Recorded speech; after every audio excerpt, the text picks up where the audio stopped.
నమస్తే వి digital news కి స్వాగతం. నేను కృష్ణవేణి. ముందుగా వార్తల్లోని ముఖ్యాంశాలు.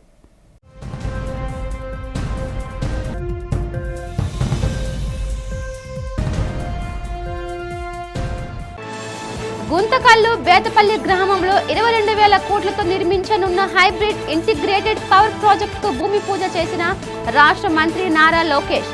భారతదేశ క్లీన్ ఎనర్జీ విప్లవానికి ఈ ప్రాజెక్టు పునాది రాయని వెల్లడి. సిఐఐ ఆంధ్రప్రదేశ్ ఆధ్వర్యంలో నగరంలో ఘనంగా జరిగిన సస్టైనబిలిటీ సమ్మిట్ 2025 కార్యక్రమానికి ముఖ్య అతిథిగా పాల్గొన్న ఎంఎస్ఎంఈ సెర్ప్ ఎన్ఆర్ఐ శాఖల మంత్రి కొండపల్లి శ్రీనివాస్. కేంద్ర ఉక్కు శాఖ మంత్రి హెచ్డి కుమారస్వామి స్టీల్ ప్లాంట్ పరిరక్షణకు చర్యలు తీసుకోవాలని డిమాండ్ చేసిన స్టీల్ పోరాట కమిటీ నాయకులు సిహెచ్ నరసింగరావు. లేకుంటే మరో ఉద్యమం తప్పదని హెచ్చరిక. జిల్లాలో ఈ నెల 19 నుంచి ప్రారంభం కానున్న SSC advanced supplementary open school 10 inter పరీక్షలు సజావుగా సాగేందుకు అన్ని ఏర్పాట్లు చేసినట్టు వెల్లడించిన జిల్లా విద్యాశాఖ అధికారి N Prem Kumar. ReNew Power integrated ప్రాజెక్టుకు కూటమి ప్రభుత్వం వేస్తున్న పునాది రాయి భారతదేశ క్లీన్ ఎనర్జీ విప్లవానికి పునాది రాయి లాంటిదని రాష్ట్ర విద్య, ఐటీ, ఎలక్ట్రానిక్స్ శాఖల మంత్రి నారా లోకేష్ పేర్కొన్నారు. అనంతపురం జిల్లా గుంతకల్లు నియోజకవర్గం బేతపల్లి గ్రామంలో రెన్యూ పవర్ సంస్థ స్థాపించనున్న 22,000 కోట్ల విలువైన 4.88 గిగావాట్ల హైబ్రిడ్ ఇంటిగ్రేట్ ప్రాజెక్టుకు మంత్రి లోకేష్ భూమి పూజ చేశారు. ఈ సందర్భంగా జరిగిన సభలో మంత్రి నారా లోకేష్ మాట్లాడుతూ రెన్యూ పవర్ వారి పునరుత్పాదక ఇంధన సముదాయ ప్రారంభోత్సవం సాహసోపేతమైన నిర్ణయానికి, స్థిరమైన ప్రగతికి చిహ్నమన్నారు. ఈ చారిత్రాత్మక క్షణంలో భాగం కావడం అదృష్టంగా భావిస్తున్నామన్నారు. 22,000 కోట్ల పెట్టుబడితో చేపట్టే ఈ ప్రాజెక్ట్ గ్రిడ్లకు శక్తినివ్వడమే కాకుండా నిరుద్యోగ యువత ఆశయాలకు ఆజ్యం పోస్తుందని, రేపటి వెలుగుకు దారి చూపుతుందని ఆనందాన్ని వ్యక్తం చేశారు. 2014లో రాష్ట్ర విభజన జరిగినప్పుడు కట్టుబట్టలతో మెడబట్టి మనం బయటికి గెంటేశారు. రాజధాని ఎక్కడ ఉండాలో కూడా చెప్పని పరిస్థితి. ఆనాడు చంద్రబాబు నాయుడు గారు ఆంధ్రులందరినీ ఒప్పించి ఒకే రాష్ట్రం, ఒకే రాజధాని, కానీ అభివృద్ధి వికేంద్రీకరణ నినాదం తీసుకున్నాం. దాంట్లో భాగంగా అనంతపూర్కి కియా మోటార్స్ని తీసుకొచ్చాం. ఆనాడే అనంతపూర్ జిల్లాకి జాకీ లాంటి పరిశ్రమలు తీసుకొచ్చాం. ఏకంగా అనంతపూర్, కర్నూలు జిల్లాని రెన్యూవబుల్ ఎనర్జీ హబ్గా తీర్చిదిద్దాల లక్ష్యంతో అడుగులు వేసాం, పునాదులు వేసాం. కానీ ఒక్క అవకాశం అన్న మాట ఎన్ని గడిచిన 5 సంవత్సరాలు రాష్ట్రం దారి తప్పింది. దానివల్ల తీవ్రంగా నష్టపోయింది ఆంధ్ర యువకులు. ఎక్కడ ఉద్యోగాలు, ఉపాధి లేని పరిస్థితి. చాలామంది నన్ను అడిగారు, 5 సంవత్సరాలు మనం ఇబ్బంది పడ్డాం, మన దగ్గర బెంగళూరు లేదు, చెన్నై లేదు, హైదరాబాద్ లేదు, మన పరిస్థితి ఎలా ఉంటుందని. ఆనాడే వాళ్ళందరూ చెప్పా, మన దగ్గర ఒక బ్రాండ్ ఉంది, ఆ బ్రాండే గౌరవ ముఖ్యమంత్రి చంద్రబాబు నాయుడు గారు. ఈరోజు సిన్హా గారు ఇంత దూరం వచ్చి ఈ ప్రాజెక్ట్ ఆంధ్ర రాష్ట్రంలో పెడుతున్నారంటే దానికి కారణం మన బ్రాండ్ బాబు. ఈరోజు పెద్ద ఎత్తున టీసీఎస్ ఉత్తరాంధ్రలో పెట్టుబడులు పెడుతున్నారంటే దానికి కారణం ఒక బ్రాండ్, అది బాబు గారు. ఇట్లా పెద్ద ఎత్తున పెట్టుబడులు తీసుకొస్తున్నాం. గౌరవ మంత్రి గారు ఇప్పుడే చెప్పినట్లు బాబు సూపర్ 6లో తొలి హామీ 20 లక్షల ఉద్యోగాలు కల్పిస్తామని. దాంట్లో భాగంగా ఈ ప్రాజెక్ట్ మన ప్రాంతాన్ని తీసుకొచ్చాం. వెనుకబడిన రాయలసీమ జిల్లాకి ఈరోజు తీసుకొస్తాం జరుగుతుంది. ఇక్కడున్న రైతులందరినీ నేను మనస్ఫూర్తిగా అభినందిస్తున్నా. ఇక్కడ ప్లాంట్ వస్తుందంటే మీరు ముందుకు వచ్చి భూములు ఇచ్చారు. తద్వారా కనీసం 10,000 మందికి, స్థానిక యువకులకి ఉద్యోగాలు, ఉపాధి కల్పించే బాధ్యత తెలుగుదేశం పార్టీ తీసుకుంటుంది. పర్యావరణ పరిరక్షణకు చర్యలు చేపడుతూనే పారిశ్రామిక అభివృద్ధికి తోడ్పాటు అందిస్తున్నామని రాష్ట్ర ఎంఎస్ఎంఈ సెర్ప్ ఎన్ఆర్ఐ శాఖ మంత్రి కొండపల్లి శ్రీనివాస్ తెలిపారు. అందరికీ ఆమోదయోగమైన ప్రత్యేక కార్యాచరణ రూపొందించి ముందుకు సాగుతున్నామని చెప్పారు. సిఐఐ ఆంధ్రప్రదేశ్ ఆధ్వర్యంలో నగరంలో జరిగిన సస్టైనబిలిటీ సమ్మిట్ 2025లో పాల్గొన్నారు. ఈ సందర్భంగా మంత్రి కొండపల్లి మాట్లాడుతూ పర్యావరణ పరిరక్షణకు, పచ్చదనం పెంపొందించేందుకు రాష్ట్ర ప్రభుత్వం చేపడుతున్న చర్యలను వివరించారు. రాష్ట్ర ముఖ్యమంత్రి నిర్దేశాల మేరకు స్వర్ణాంధ్ర స్వచ్ఛాంధ్ర సాధనలో భాగంగా వ్యవహరిస్తున్నామని తెలిపారు. అందుకు అనుగుణంగా ప్రతి 3వ శనివారం పరిసరాల పరిశుభ్రతను చేపడుతున్నామని వివరించారు. క్లీన్ అండ్ గ్రీన్ ఆంధ్రప్రదేశ్ ఆవిర్భావానికి అడుగులు వేస్తున్నామని అన్నారు. వాతావరణ సమతుల్యతను పాటిస్తూ అభివృద్ధి ప్రాజెక్టులు చేపడుతున్నామని ఉద్ఘాటించారు. దానిలో భాగంగానే 4.0 ఎంఎస్ఎంఈల పాలసీని రూపొందించామని, 1 ఫ్యామిలీ 1 ఎంటర్‌ప్రెన్యూర్ కాన్సెప్ట్కు ప్రాధాన్యత ఇస్తూ తగిన సహాయ సహకారాలు అందిస్తున్నామని పేర్కొన్నారు. ప్రతి నియోజకవర్గంలో గ్రీన్ఫీల్డ్ ఎంఎస్ఎంఈ పార్కులను నెలకొల్పుతున్నామని మంత్రి గుర్తు చేశారు. ఈ కార్యక్రమంలో జిల్లా కలెక్టర్ హరేంద్ర ప్రసాద్, సిఐఐ ప్రతినిధులు Gannamaneni Muralikrishna, S Narendra Kumar, doctor P Rambabu Thakur, S Pervani, Narayanaraju తదితరులు పాల్గొన్నారు. గౌరవ ముఖ్యమంత్రి వర్యులు శ్రీ నారా చంద్రబాబు నాయుడు గారు స్వర్ణాంధ్ర విజన్ డాక్యుమెంట్లో 10 సూత్రాల్లో net zero capability, circular economy మీద ప్రధానంగా సూత్రాల కింద భావించి ఈరోజు రాష్ట్రానికి ముందుకు తీసుకెళ్తున్నారు. ఎందుకంటే ప్రపంచమంతా కూడా నెట్ జీరో క్యాపబిలిటీ అనే దాని మీద ప్రధానంగా దాన్ని వ్యవహరిస్తున్నారు. ప్రతి దేశం కూడా అడాప్ట్ చేస్తుంది. ఎక్కడైతే కార్బన్ ఎమిషన్ జీరో చేయగలుగుతామో అక్కడ ఇండస్ట్రీస్ ప్రతిపాదించడానికి కూడా పెద్ద పెద్ద మల్టీనేషనల్ కంపెనీస్ కూడా ఈరోజు రాష్ట్రానికి రావాలనే ఆలోచన ఉంది. ఎందుకంటే ఈ నెట్ జీరో క్యాపబిలిటీ ఎమిషన్స్ అనే దాని మీద ప్రధానంగా 10 సూత్రాల్లో ఒక సూత్రం కింద గౌరవ ముఖ్యమంత్రి వాళ్ళు అడాప్ట్ చేస్తున్నారు. మనం చూసాము గత 10 నెలల కాలంలో nearly 20 gigawatt of solar energy and pumped energy మనం ఎంఓయూస్ చేసుకొని రాష్ట్రానికి 20 gigawatt of solar green energy మనం చేసుకుంటున్నాము. ప్రధానంగా అటువంటి గ్రీన్ ఎనర్జీ ఉండే చోట కూడా నెట్ జీరో క్యాపబిలిటీ ఇండస్ట్రీస్ పెట్టేవాళ్ళు కూడా పెట్టేదానికి ఆస్కారం ఉంది.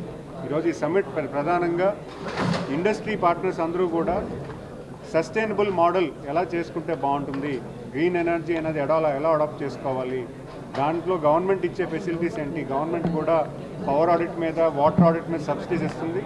అంతేకాకుండా ఇంట్రెస్ట్ సబ్వెన్షన్ కూడా సెంట్రల్ గవర్నమెంట్ స్కీమ్స్ ఉన్నాయి. ఇవన్నీ కూడా ఈరోజు ఈ వేదికగా ఇండస్ట్రీ పార్ట్నర్స్ అందరూ కూడా మంచి స్పీకర్స్ వచ్చారు. సో మంచి మనం ఐబిఎం నుంచి అవ్వచ్చు, లేకపోతే మన శ్రీ సిటీ నుంచి కూడా ఒక వేదికగా రావడం, వీళ్ళందరూ కూడా ఇక్కడికి వచ్చి ఈ సస్టైనబుల్ మోడల్ ఎలాగైతే తీసుకువెళ్లాలో ఇక్కడ ఉన్న ఇండస్ట్రీస్ అందరికీ కూడా తెలియజేయడానికి ఒక మంచి వేదికగా, ఒక మంచి లెర్నింగ్ సెంటర్గా ఖచ్చితంగా ప్రతి ఆంటర్‌ప్రెన్యూర్ కూడా ఒక మంచి టేక్ అవే ఉంటుంది. ఎందుకంటే ఇక్కడ besides that industries also have come forward and they are also contributing to this CSR. So this year we are going to achieve the 10 lakh mark which we have been aspiring to.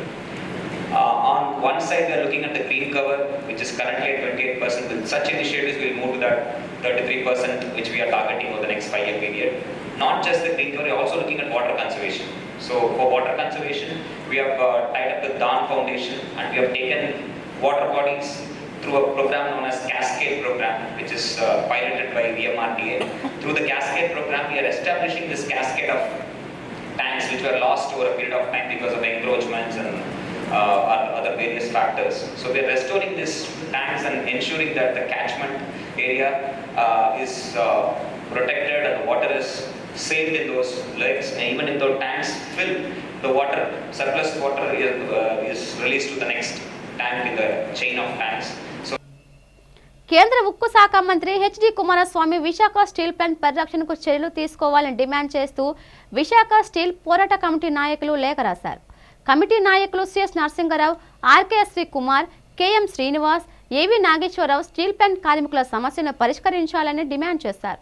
Contract కార్మికుల తొలగింపు నిలుపు చేయాలని, కార్మికులకు జీతాలలో కోత ఉండకూడదని నేతలు అన్నారు. నగరంలోని సిఐటియు జిల్లా కార్యాలయంలో జరిగిన మీడియా సమావేశంలో విశాఖ స్టీల్ ప్లాంట్ పరిరక్షణ పోరాట కమిటీ నాయకులు మాట్లాడారు. కేంద్ర ఉక్కు శాఖ మంత్రి కుమారస్వామి సానుకూలంగా స్పందిస్తారని ఆశాభావం వ్యక్తం చేశారు. ప్రస్తుతం కాంట్రాక్ట్ కార్మికులకు తొలగించడం, ఉద్యోగుల జీతాలలో కోత విధించడం నిరసిస్తూ ఈ నెల 20న విశాఖ స్టీల్ ప్లాంట్లో సమ్మె చేస్తున్నట్లు చెప్పారు. మరో స్టీల్ ప్లాంట్ పరిరక్షణ కోసం త్యాగాలు చేసేందుకు ఉద్యమాన్ని తీవ్రతరం చేసేందుకు వెనకడ ప్రసక్తే లేదని ఉక్కు పరిరక్షణ కమిటీ నేతలు స్పష్టం చేశారు. విశాఖ స్టీల్ ప్లాంట్లో మే 20వ తేదీ నుంచి కాంట్రాక్ట్ కార్మికులు నిరవధిక సమ్మెకు వెళ్తున్నారు. పర్మనెంట్ ఎంప్లాయీస్ కూడా మే 20వ తేదీ సమ్మెలో పాల్గొంటారు. గత 4 సంవత్సరాల పైగా strategic sale Visakha steel plant అమ్మకానికి వ్యతిరేకంగా పోరాడుతున్నాం. కానీ ఎప్పుడూ ఉత్పత్తి ఆపేటువంటి పని చేయలే. కానీ ఈరోజు యాజమాన్యం కేంద్ర ప్రభుత్వం ప్రత్యక్షంగా ఉత్పత్తిని స్తంభించేటువంటి పద్ధతుల్ని పాటిస్తూ ఉంది. విశాఖ స్టీల్ ప్లాంట్లో యుద్ధ పరిస్థితిని ఎక్కడ ఎవరు ఎంప్లాయ్ కూర్చోవడానికి లేదు, నుంచోడానికి లేదు. ఇప్పటికే 5 ఏళ్ల నుంచి రిక్రూట్మెంట్ చేయకుండా మొన్న 1213 మందిని విఆర్ఎస్లో పంపించిన తర్వాత 3 పని ఒక కార్మికుడు చేస్తున్నారు. ఎంఎంఎస్ఎం డిపార్ట్మెంట్లో ఒక్కొక్క మిషన్ దగ్గర ఒక కార్మికుడు ఉండాలి. 4 మిషన్లు ఒక కార్మికుడు చూస్తున్నారు. ఇట్లాంటి పనిభారం మోస్తూ ఒకవైపున, రెండో వైపున మీరు సమ్మెకి వెళ్తున్నారు, మీకు సమ్మెకి వెళ్ళడానికి లేదు, మీటింగ్లు పెట్టడానికి లేదని చెబుతున్నారు. దేశవ్యాప్తంగా 22 సమ్మెలు జరిగాయి. 91 నుంచి 22 సమ్మెలు విశాఖ స్టీల్ ప్లాంట్లో జరిగాయి. ఎన్నికల్లో ఇచ్చిన సూపర్ 6 హామీలను విజయవంతంగా అమలు చేస్తున్న ఘనత కూటమి ప్రభుత్వానికే దక్కుతోందని వెస్ట్ ఎమ్మెల్యే ప్రభుత్వ విప్ గణబాబు అన్నారు. ఈ సందర్భంగా 90వ వార్డ్ ఏపీఎస్సీబీ కాలనీ ఎన్ఏడి కొత్త road Sanjay enterprises gas agency వద్ద స్థానిక కార్పొరేటర్ బొమ్మిడి రమణ ఆధ్వర్యంలో మహిళలకు ఉచిత గ్యాస్ సిలిండర్ దీపం పథకం 2 కార్యక్రమాన్ని ఆయన ముఖ్య అతిథిగా పాల్గొని ప్రారంభించారు. అనంతరం గణబాబు మాట్లాడుతూ ప్రతి పేద మహిళ కట్టెల పొయ్యి వెలిగించే బాధ లేకుండా ముఖ్యమంత్రి నారా చంద్రబాబు నాయుడు సూపర్ 6లకు ఇచ్చిన హామీలు 2వ విడత దీపం పథకం అందుబాటులో తీసుకురావడం చాలా ఆనందంగా ఉందని కొనియాడారు. తమ ప్రభుత్వం మహిళలకు పెద్దపీట వేస్తుందనడంలో అతిశయోక్తి లేదన్నారు. ఈ కార్యక్రమంలో జోనల్ కమిషనర్ హేమావతి తదితరులు పాల్గొన్నారు. ఈరోజు దీపం 2 అనే పథకంలో 2వ విడత సిలిండర్ పంపిణీకి సంబంధించి ఇక్కడికి రావడం జరిగింది. దీపం అనే పథకం అనగానే ముందుగా గుర్తొచ్చేది ఆంధ్రప్రదేశ్ ప్రభుత్వం, చంద్రబాబు నాయుడు గారి హయాం. వంటింటి కష్టాల నుంచి ఆడవాళ్ళకి గ్యాస్ అనేటువంటి వాడకాన్ని అలవాటు చేయడానికి గతంలో 99లోనే తెలుగుదేశం పార్టీలో ఉమ్మడి ఆంధ్రప్రదేశ్లో ఈ పథకాన్ని ప్రవేశపెట్టడం, ఇది దేశవ్యాప్తంగా ఈరోజు ఒకప్పుడు గ్యాస్ వాడకం అన్నా, సెల్ ఫోన్ వాడకం అన్నా, లేకపోతే టెలిఫోన్ వాడకం అన్నా చాలా అరుదుగా సంపన్నుల ఇళ్లలోనే ఉండేది. పేదవాడి ఇల్లు అంటే కట్టెల పొయ్యిలే. ఆ కట్టెల పొయ్యిలో పొగ పీల్చి ఆడవాళ్ళు అనారోగ్యాన్ని బాధ పడుతున్నారు. వీళ్ళు సుఖంగా సౌఖ్యంగా గ్యాస్ వాడకం అనేటువంటి చేస్తే వారికి శ్రమ తగ్గుతుంది అనేటువంటి ఉద్దేశంతో ఆ రోజు గ్యాస్ సిలిండర్ని ఆ పథకం పేరు దీపం అని పెట్టి ఇవ్వడం జరిగింది. కానీ వారన్నీ చేస్తానని చెప్పి ఒక పన్నెండు పూర్తిగా భూమి అయిపోయింది. అది సంక్షేమం కాకుండా అది అభివృద్ధి. అదే సంక్షేమం అయితే ఎలా అయితే చేశారో అంతా చూశారు. ధరలు పెంచి ఏదో కోట్ల కొంచెం ఇచ్చి అవన్నీ మళ్ళీ కలిపి పెట్టి 5 సంవత్సరాల పాలన సాగించారు. ఈ రాష్ట్ర పాలనకి అంతమంది అందరూ ప్రజలు మరి కోటి ప్రభుత్వాన్ని భారీ మెజార్టీ తెచ్చారు. కాబట్టి మీరందరూ కూడా గుంటూరు బాధ్యతతో అందరూ కూడా పరిస్థితుల్లో మరి ఒక విజయ నాయకుడు చంద్రబాబు నాయుడు గారు హామీ ఇచ్చిన భాగంగా ఫస్ట్ టైం పెన్షన్ పాత 3,000 బకాయితో పాటు 7,000 రూపాయలు ఇస్తూ పెన్షన్ పెంచి అబ్బాతాదులకు అందరి కళలో ఆనందాన్ని చూశారంటే అది కోటి ప్రభుత్వం సాధ్యమని అందరూ తెలియజేస్తున్నాం. జిల్లాలో ఎస్ఎస్సి అడ్వాన్స్ సప్లిమెంటరీ పరీక్ష నిర్వహణకు అన్ని ఏర్పాట్లు చేశామని విశాఖ జిల్లా విద్యాశాఖ అధికారి ఎన్ ప్రేమ్ కుమార్ తెలిపారు. తన కార్యాలయంలో మీడియాతో ఆయన మాట్లాడుతూ 10వ తరగతి సప్లిమెంటరీ పరీక్షలతో పాటు ఓపెన్ స్కూల్ పరీక్షలు కూడా నిర్వహిస్తామన్నారు. ఈ నెల 19 నుండి 28 వరకు ప్రతిరోజు ఉదయం 9:30 నుండి మధ్యాహ్నం 12:45 వరకు 10వ తరగతి సప్లిమెంటరీ పరీక్షలు జరుగుతాయన్నారు. అదేవిధంగా ఓపెన్ స్కూల్ 10th ఇంటర్ పరీక్షలు ఉదయం 9:30 నుండి మధ్యాహ్నం 12:30 వరకు జరుగుతాయన్నారు. ఈ పరీక్ష నిర్వహణ కోసం 27 పరీక్షా కేంద్రాలను ఏర్పాటు చేశామన్నారు. పరీక్షలు సజావుగా సాగేందుకు అవసరమైన అధికారులను సిబ్బందిని నియమించామని తెలిపారు. పరీక్షా కేంద్రాల్లో విద్యార్థులకు ఎటువంటి అసౌకర్యం కలగకుండా అన్ని చర్యలు తీసుకున్నామన్నారు. అంతేకాక అన్ని విద్యా సంస్థలు విధిగా 25% విద్యార్థులకు ఉచితంగా విద్యను అందించాలని డిఈఓ ప్రేమ్ కుమార్ చెప్పారు. ప్రభుత్వం పేద విద్యార్థుల కోసం ఈ పథకాన్ని ప్రవేశపెట్టిందని ఈ నెల 19వ తేదీ వరకు అర్హులైన వారు ఆన్లైన్లో దరఖాస్తు చేసుకోవాలని తెలిపారు. అర్హులకు నిబంధనల ప్రకారం ఉచిత విద్యకు సీట్లు కేటాయించబడతాయని జిల్లా విద్యాశాఖ అధికారి చెప్పారు. మనం ఎస్ఎస్సి అడ్వాన్స్ సప్లిమెంటరీ పరీక్షలను గవర్నమెంట్ ఆదేశాల మేరకు 19/5/2025 నుంచి 28/5/2025 వరకు మనం నిర్వహించుకుంటామండి. ప్రతిరోజు ఒక పరీక్ష ఉంటుంది. ఉదయం 9:30 నుంచి 12:45 వరకు కూడా ప్రతిరోజు పరీక్ష ఉంటుంది. దీనితో పాటు మనం ఓపెన్ స్కూల్ పరీక్షలు కూడా జరుపుకుంటాం. ఇంటర్మీడియట్ మరియు ఎస్ఎస్సి కూడా ఓపెన్ స్కూల్. అది 9:30 నుంచి 12:30 వరకు జరుగుతుంది. 3 అవర్స్ అది. కాబట్టి దీనికి సంబంధించినంత వరకు కూడా అన్ని ఏర్పాట్లు కూడా చేయడం జరిగింది. 27 సెంటర్లో మొత్తం నిర్వహిస్తున్నాం. ఈ 27 సెంటర్లోనే మనం ఓపెన్ స్కూలు, ఇంటర్మీడియట్ మరియు ఓపెన్ స్కూల్ ఎస్ఎస్సి కూడా నిర్వహించడం జరుగుతుంది. దీనికి సంబంధించినంత వరకు కూడా అందరు చీఫ్ సూపరింటెండెంట్లకి 27 మంది చీఫ్ సూపరింటెండెంట్లకి 27 మంది డిపార్ట్మెంట్ ల్యాబ్స్కి ఎస్ఎస్సికి వేసాం. 7 చీఫ్ సూపరింటెండెంట్లు ఓపెన్ స్కూల్కి వేసాం. ఎస్ఎస్సికి 8 మంది చీఫ్ సూపరింటెండెంట్లు ఓపెన్ స్కూల్ ఇంటర్మీడియట్కి వేయడం జరిగింది. డిపార్ట్మెంట్ ల్యాబ్స్ కూడా కాన్స్టిట్యూట్కి వేసామండి. కలెక్టర్ గారి ఆధ్వర్యంలో మనం ఈ కోఆర్డినేషన్ మీటింగ్ అయితే ఆల్ ద డిస్ట్రిక్ట్ లెవెల్ ఆఫీసర్స్తో కూడా నిర్వహించడం జరిగింది. అందరికి కూడా సూచనలు సలహాలు కలెక్టర్ గారు ఇచ్చారు. దాని ప్రాప్తికి ఆర్టీసీ వారికి, హెల్త్ వారికి, పోలీస్ డిపార్ట్మెంట్ వారికి, తంతి తపాల వారికి కూడా ఇవ్వడం జరిగింది. ముఖ్యంగా డిఎంఎండ్హెచ్ఆర్ గారికి కూడా డైరెక్షన్ ఇచ్చారు. ఎటువంటి ఇబ్బందులు లేకుండా ప్రతి ఒక్కరు కూడా పరీక్ష కేంద్రాలకు రావడం కానీ ఏపీఎస్ఆర్టీసీ వరకు కూడా బస్సులు వేయడం జరిగిందండి. ప్రత్యేక బస్సులు వేశారు. నిరంతరం ఎటువంటి అంతరాయం లేకుండా కరెంట్ సరఫరా చేయడం కానీ ఎస్సీ మన జెన్కో వరకు కూడా చెప్పడం జరిగిందని మేము అన్ని ఏర్పాట్లు చేసి పరీక్షకి సన్నద్ధం అవుతున్నామండి. రేపు పరీక్ష పేపర్లు వస్తే రేపటి తర్వాత వెంటనే డిస్ట్రిబ్యూట్ చేస్తాం. శ్రీ వరాహ లక్ష్మీ నరసింహస్వామి వారి సహస్రనామార్చన నేత్రపర్వంగా సాగింది. అర్జిత సేవల్లో భాగంగా ఉత్సవమూర్తి గోవిందరాజస్వామిని ఉభయ దేవేరులతో మండపంలో అధిష్ఠింపచేశారు. సహస్రనామార్చనలో పాల్గొన్న భక్తులు గోత్రనామాలతో సంకల్పం చెప్పి పంచరాత్ర గమశాస్త్రం విధానంలో విశ్వకేన్ సారాధన పుణ్యవచనాలతో కార్యక్రమానికి కమనీయంగా జరిపించారు. మంత్రపుష్పం మంగళ శాసనాల తర్వాత భక్తులకు వేదేశ్వర విచనాలు, శేష వస్త్రాలు, స్వామివారి ప్రసాదాలు అందజేశారు. తదుపరి స్వామివారి అంతరాల దర్శనం కల్పించారు.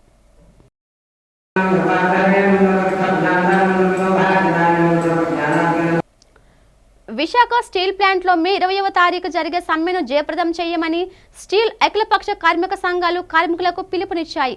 ఈ సందర్భంగా స్టీల్ ప్లాంట్ బీసీ గేట్ వద్ద స్టీల్ అఖిలపక్ష కార్మిక సంఘాల ఆధ్వర్యంలో స్టీల్ కార్మికులకు సస్పెన్షన్, షోకాజ్ నోటీసులు ఉపసంహరించుకోవాలని, కాంట్రాక్ట్ కార్మికులను తొలగించరాదని ప్రధాన డిమాండ్లతో ధర్నా నిర్వహించారు. ఈ ధర్నాకు స్టీల్ సిఐటియు గౌరవ అధ్యక్షులు జె అయోధ్యరాం అధ్యక్షతన వహించారు. దీనికి ముఖ్య అతిథిగా జిల్లా సిఐటియు నాయకులు ఎన్ రామారావు పాల్గొని మాట్లాడారు. విశాఖ స్టీల్ ప్లాంట్తో అప్రకటిత ఎమర్జెన్సీని యాజమాన్యం అనుసరిస్తోందని ఆయన తీవ్రంగా విమర్శించారు. కార్మికులకు రాజ్యాంగం కల్పించిన హక్కులను సుప్రీంకోర్టు తీర్పులను ఉల్లంఘిస్తూ యాజమాన్యం వైఖరి ఉందని ఆయన వివరించారు. ప్రభుత్వ యాజమాన్యాలు అనుసరిస్తున్న విధానాలకు వ్యతిరేకంగా గలం ఎత్తిన కార్మిక సంఘాలను కార్మికులపై కక్ష సాధింపు చర్యలకు దిగడం అత్యంత దుర్మార్గమని ఆయన అన్నారు. విశాఖ ఉక్కు కర్మాగారంలోని భారతదేశంలో అతి భారీ పరిశ్రమ. ఇవాళ కేంద్రంలో ఉండే ప్రభుత్వం ఉన్న చట్టాలను ఉల్లంఘించి విశాఖపట్నం స్టీల్ ప్లాంట్ని పూర్తిగా మూసేస్తామన్న విధానానికి వ్యతిరేకంగా ఇప్పటికే 1600 రోజుల నుండి పోరాటాలు జరుగుతున్నాయన్న. మరి ఇవాళ కార్మికులకి ఇవాళ తాత్కాలికంగా ఇవాళ ఉన్నటువంటి కేంద్ర రాష్ట్ర ప్రభుత్వాలు చెప్తున్నాయన్నమాట, ప్యాకేజీ ఇచ్చి 2500 మందిని పర్మనెంట్ కార్మికుల్ని విఆర్ఎస్ తీసుకోమని చెప్పి 5000 మంది కాంట్రాక్ట్ కార్మికులందరినీ కూడాను ఇళ్ళకి పంపించాలని చెప్పేసి అటువంటి ప్యాకేజీని మేము సరైన పద్ధతి కాదు. ఉత్పత్తి పెరిగితే కార్మికుల సంఖ్య సరిపోతుందన్నమాట. ఇవాళ ఉత్పత్తి పెంచమని చెప్పి దానికి కావాల్సిన గనులు ఇవ్వమని చెప్పి దానికి కావాల్సిన ఏదైతే అప్పులు వడ్డీలు ఏవైతే ఉన్నాయో రద్దు చేయమని చెప్తే ఇవాళ ప్యాకేజీ పేరు మీద కార్మికులను తొలగించడం, ప్లాంట్ని బలహీనపరిచి కార్యక్రమాలు చేస్తున్న దానికి వ్యతిరేకంగా కాంట్రాక్ట్ కార్మికులు తొలగిస్తున్నాం, విఆర్ఎస్ స్కీమ్ని ఆపాలని చెప్పేసి మేము పోరాటాలు చేస్తుంటే రాష్ట్ర ప్రభుత్వం తమను పర్మనెంట్ చేయాలని ఆయుష్మాన్ ఆరోగ్య మందిర్లో పనిచేస్తున్న కమ్యూనిటీ హెల్త్ ఆఫీసర్లు డిమాండ్ చేస్తున్నారు. ప్రభుత్వం తమ డిమాండ్లను పరిష్కరించాలంటూ జీవీఎంసీ ఎదురుగా ఉన్న గాంధీ విగ్రహం వద్ద ఆందోళన కొనసాగిస్తున్నారు. శుక్రవారం కళ్లకు నల్ల రిబ్బన్లు కట్టుకుని ప్రభుత్వానికి నిరసన వ్యక్తం చేశారు. ఈ సందర్భంగా కమ్యూనిటీ హెల్త్ ఆఫీసర్ దేవి మాట్లాడుతూ 19 రోజులుగా ఆందోళన కొనసాగిస్తున్న ప్రభుత్వం పట్టించుకోకపోవడంపై విస్మయం వ్యక్తం చేశారు. తమ న్యాయబద్ధమైన డిమాండ్లను ప్రభుత్వం పరిష్కరించేంత వరకు ఆందోళన విరమించమని స్పష్టం చేశారు. ప్రభుత్వం మొండి వైఖరిని వీడనాడి తమ సమస్యల పరిష్కారానికి చొరవ చూపాలన్నారు. గతంలో కూడా జగన్ సర్కార్ తమ సమస్యల పరిష్కరించాలని పలుమార్లు కోరినా స్పందించలేదని వాపోయారు. ప్రస్తుతం అధికారంలో ఉన్న కూటమి ప్రభుత్వం తమ పట్ల సానుకూల వైఖరి అనుసరిస్తోందని దేవి ఆశాభావం వ్యక్తం చేశారు. మేము గత 6 సంవత్సరాల క్రితం రిక్రూట్ అయ్యామండి. ఎన్హెచ్ఎం అండర్లోని రిక్రూట్ అయ్యామండి. అయితే మాకు ఇంతవరకు కూడా 6 సంవత్సరాలు అయినా కూడా ఆరోగ్య భద్రత కల్పించలేదండి. అదే కాకుండా పిఎఫ్ అనేది 2 ఇయర్స్ బ్యాక్ నుంచి కట్ చేసేవారు. అంతవరకును 2 ఇయర్స్ బిఫోర్ నుంచి కట్ చేయడం ఆపేశారండి. మళ్ళీ దాన్ని పునరుద్ధరించాలని ప్రభుత్వాన్ని కోరుకుంటున్నామండి. అదే కాకుండా 23% హైక్ అనేది ఎన్హెచ్ఎంలో ఉన్న ప్రతి ఒక్క ఉద్యోగికి 23% హైక్ అనేది ఇచ్చారండి. 188 క్యాడర్స్ ఉన్నాయండి, వాటన్నిటికీ ఇచ్చారు. కానీ మాకు మాత్రం అది ఇవ్వలేదండి. ఎందుకని ఇవ్వలేదు అనేది కూడా మాకు ఇప్పటివరకు తెలియట్లేదు. దానికోసం కూడా మేము ప్రభుత్వాన్ని అడుగుతున్నామండి. ఈ సమ్మె కారణంగా సమ్మె చేస్తూ మేము ఇది 19వ రోజు సమ్మె చేస్తున్నామండి. అదే కాకుండా మేము రూరల్ ఏరియాస్లోని ట్రైబల్ ఏరియాస్లో కమ్యూనిటీ హెల్త్ ఆఫీసర్స్గా 10,000+ మెంబర్స్ మేము వర్క్ చేస్తున్నాం అండి. మాకు ఇంతవరకు కూడా హెచ్ఆర్ పాలసీ అనేది లేదు, హెచ్ఆర్ పాలసీ అనేది మాకు ఇవ్వలేదండి. చంద్రపాలెం జాతరగట్టు ఆలయ ప్రాంగణంలో అన్నదానం కార్యక్రమం అత్యంత ఘనంగా నిర్వహించారు. ఈ సందర్భంగా శ్రీ దుర్గాలమ్మ ఆలయ అర్చకులు పట్నాల హరిచరణ్ మాట్లాడుతూ శ్రీ దుర్గాలమ్మ అమ్మవారికి శుక్రవారం సందర్భంగా ప్రత్యేక పూజలు నిర్వహించామన్నారు. దర్శనానికి భక్తులు అధిక సంఖ్యలో పాల్గొని స్వయంగా వారి స్వహస్తాలతో పంచామృత అభిషేకం, జలాభిషేకం నిర్వహించి పూజా కార్యక్రమాలు నిర్వహించే అవకాశాన్ని కల్పించామని తెలిపారు. అమ్మవారి ఆలయం వద్ద ఆలయ కమిటీ ఆధ్వర్యంలో ఏర్పాటు చేసిన అన్నదానం కార్యక్రమానికి ధనసాయం చేసిన శ్రీ బోర్వెల్స్ అధినేత ధనుంజయరావు, సంధ్యరాణి దంపతులు అన్నదాన కార్యక్రమంలో పాల్గొని భక్తులకు అన్నప్రసాదాన్ని అందజేశారు. ఈ కార్యక్రమంలో దుర్గలమ్మ ఆలయ ధర్మకర్త పిల్ల చంద్రశేఖర్, కమిటీ అధ్యక్షులు పిల్ల సూరిబాబు, నాగోతి తాతారావు, దుక్క అప్పారావు, పోతిన రాంబాబు, పిల్ల శ్రీనివాసరావు, కమిటీ సభ్యులు తదితరులు పాల్గొన్నారు.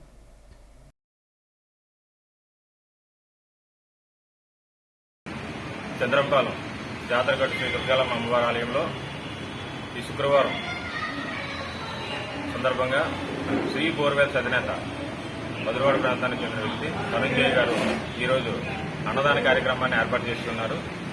వాళ్ళ కుటుంబానికి ఆ అమ్మవారి ఆశీస్సులు ఎల్లప్పుడూ ఉండాలని, ఇటువంటి కార్యక్రమాలు భవిష్యత్తులో మరిన్ని చేయాలని వారికి మా ఆలయ కమిటీ తరఫు నుంచి, గ్రామ పెద్దల తరఫు నుంచి ఇప్పుడు సహాయ సహకారాలు అందిస్తామని ఈ కార్యక్రమాన్ని ఏర్పాటు చేసినందుకు ఆయనకి ధన్యవాదాలు తెలుపుకుంటున్నాను. ఈ యొక్క అమ్మవారి సన్నిధిలోని ప్రతి శుక్రవారం నిరాటంకంగా, నిర్విరామంగా అమ్మవారి యొక్క సన్నిధానంలోని అన్నదాన సేవా కార్యక్రమం ప్రారంభమైందండి. ఈ అన్నదాన మహత్యం ఏంటంటే, అన్ని దానముల కన్నా అన్నదానము మిన్నా అని శాస్త్రవాక్కు.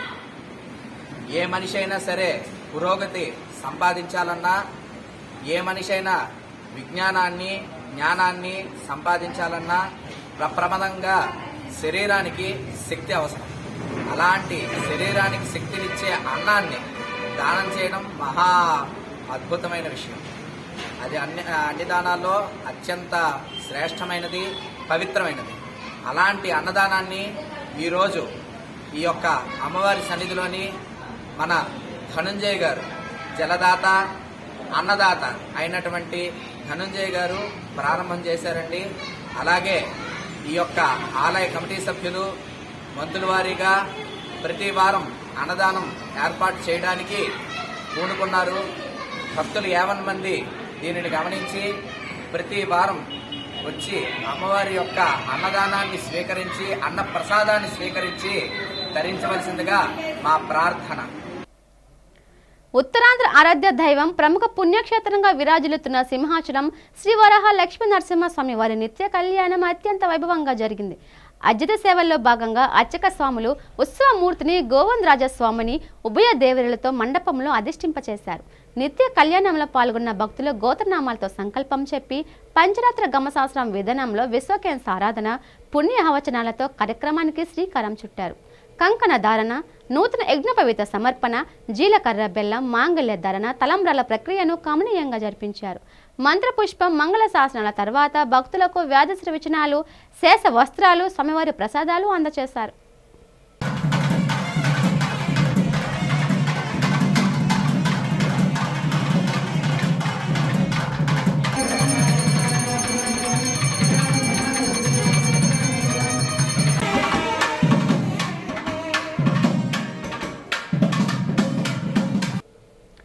దివంగత నటుడు సూపర్ స్టార్ కృష్ణ నటించిన చిత్రాల్లోని గీతాలను గాయని గాయకులు ఆలపించి శ్రోతలను ఆనంద సాగరంలో ముంచెత్తారు. సర్వరాగ సుధా సంగీత సంస్థ ఆధ్వర్యంలో విశాఖ పబ్లిక్ లైబ్రరీలో super star Krishna, SP Balu స్వర రాగాలాపన పేరుతో సినీ సంగీత విభావరి నిర్వహించారు. సంస్థ నిర్వాహకుడు నేరెళ్ల రమేష్ ఆధ్వర్యంలో జరిగిన ఈ విభావరిలో సూపర్ స్టార్ కృష్ణ చిత్రాల్లో ఎస్పీ బాలు పాడిన గీతాలను ఆలపించారు గాయని గాయకులు. సూపర్ స్టార్ కృష్ణ నటించిన చిత్రాల్లోని సూపర్ హిట్ పాటను ఆలపించి ప్రేక్షకులను రంజింపచేశారు. ఈ కార్యక్రమంలో గాయని గాయకులు బయ్య శ్రీనివాస్, కింతలి భాగ్యలక్ష్మి, ఎంఎన్ రావు, పి ప్రసాద్, మంజుల, రామకృష్ణ, సుజాత, రాధ, అప్పల నాయుడు, పార్థసారథి, మాధురి తదితరులు పాల్గొన్నారు.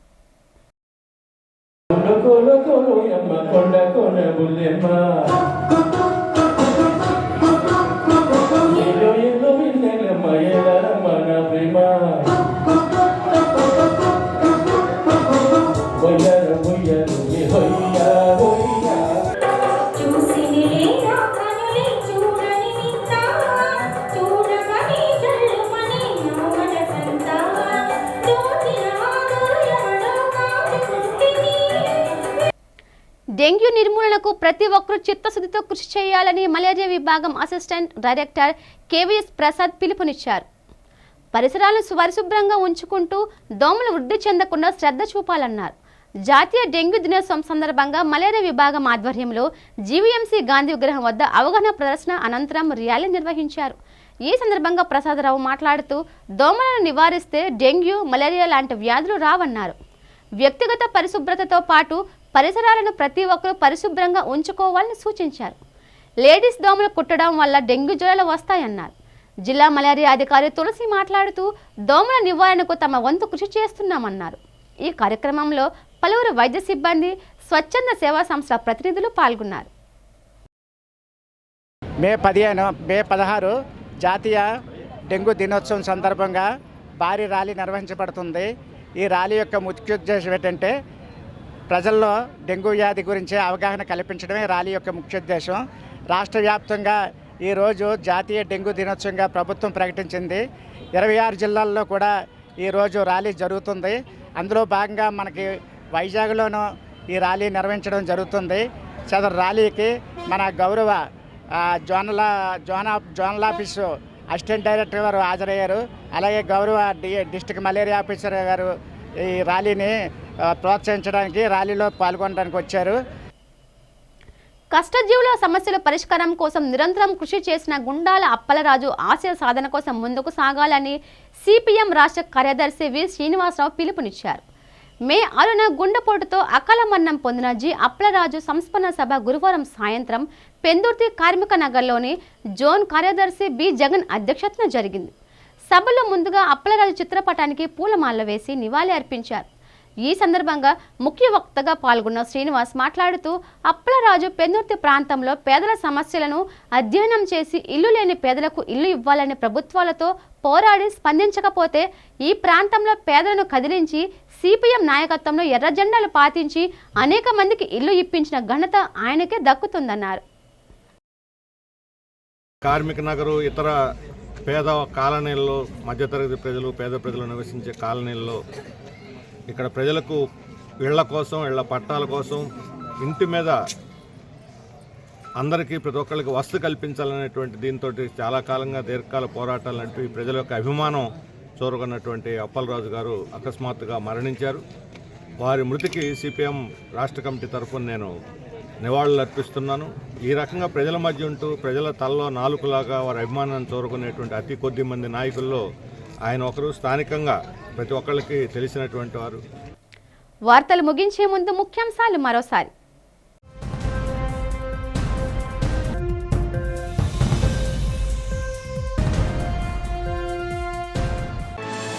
గుంతకల్లు బేతపల్లి గ్రామంలో 22,000 కోట్లతో నిర్మించనున్న హైబ్రిడ్ ఇంటిగ్రేటెడ్ పవర్ ప్రాజెక్టుకు భూమి పూజ చేసిన రాష్ట్ర మంత్రి నారా లోకేష్.